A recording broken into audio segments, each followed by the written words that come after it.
Good day mga kabombons, hindi ba kayo makareceive ng OTP sa inyong GCash kaya hindi kayo makapagbukas or makagawa ng mga transaction? So today bibigyan ko kayo ng anim na solution, kaya naman huwag kayong mag-skip dahil isa dito ay sigurado makakapagpa-open ng inyong GCash account.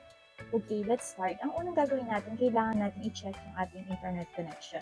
Alam niyo ba na kapag mahina yung ating connection, maaari tayong magkaroon ng problem between sa ating device saka dun sa ating internet connection na magdudulot ng interruption sa pag-receive ng OTP. So, kunwari kayo ay naka-Wi-Fi, pwede nyo i-try mag-switch sa inyong mobile data.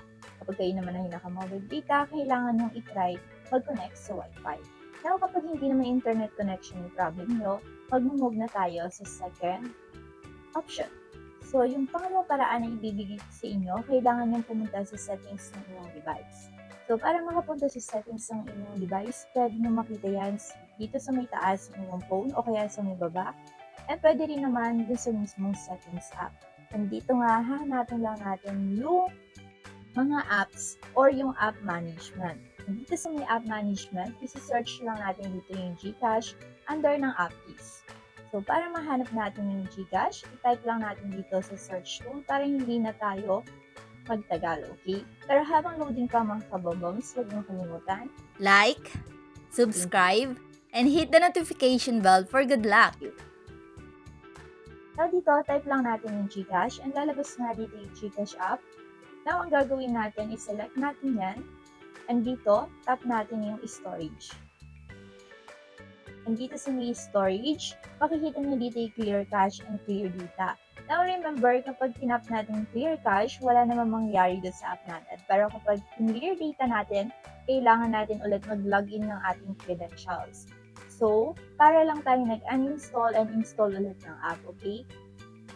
Ang pag-clear data kasi pag halimbawa, masyado ng madami yung na-store na data dito sa ating app, babagal talaga mismo yung GCash app, okay? So, in my case, hindi na muna ako mag-clear ng data kasi kaka-clear ko pa lang naman ng aking data sa GCash. Now, kapag hindi pa rin gumana yan, wala pa rin kayo nare-receive na OTP, don't worry dahil ibibigay ko sa inyo yung pangatlong step na pwede nyo i-try. Now, para sa pangatlong step, kailangan natin siguraduhin na yung ating GCash app ay updated.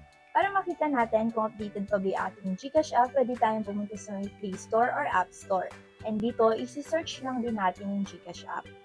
Tap lang natin dito yung search tool and i-search natin yung GCash.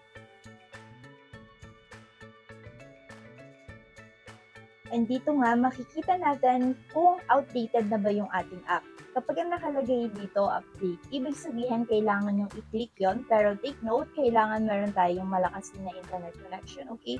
Dahil kapag mahina, medyo mabagal tayo makakapag-install ng latest version, okay? So, in my case, open yung nakalagay dito, ibig sabihin latest version pa yung aking GCash app at hindi ko pa kailangan tong i-update. Now, kapag hindi pa rin gumana, ibibigay ko na sa inyo yung number 5. So, yung number 5 na solution na pwede nyo i-try, kailangan natin i-check naman yung mismong storage ng ating phone.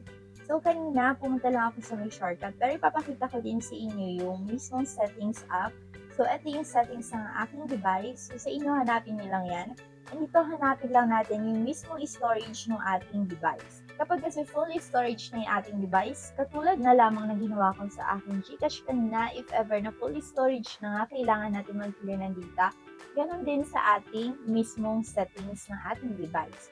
Kapag kasi full storage na, ibig sabihin mahihirapan na ito makareceive ng bagong OTP o ng SMS and hindi na smooth mag-run yung ating mga apps sa ating device.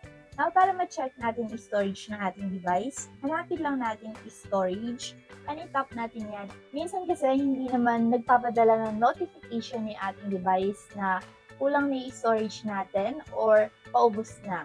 Kaya kailangan din natin mag-clean dito. And dito, makikita nyo din naman yung mga apps na medyo malakas sa storage or fully storage na. Katulad ng ginawa natin doon sa ating GCash kanina, pwede rin kayo mag-clear data ng ibang app para mas tumaan yung storage ng inyong device.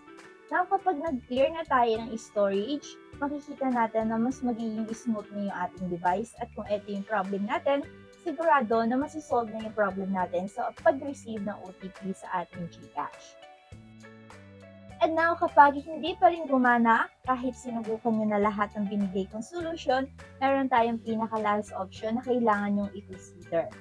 For example, hindi talaga kayo makareceive ng OTP kahit ginawa nyo na lahat. Well, I suggest na kailangan nyo na mag-submit ng ticket para mabigyan agad kayo ng solution ni GCash. Kapag kasi hindi natin ma-solve yung ating problem sa GCash, ibig sabihin, mas may malalim na dahilan kung bakit hindi natin ma-open or hindi tayo maka-receive ng ating OTP.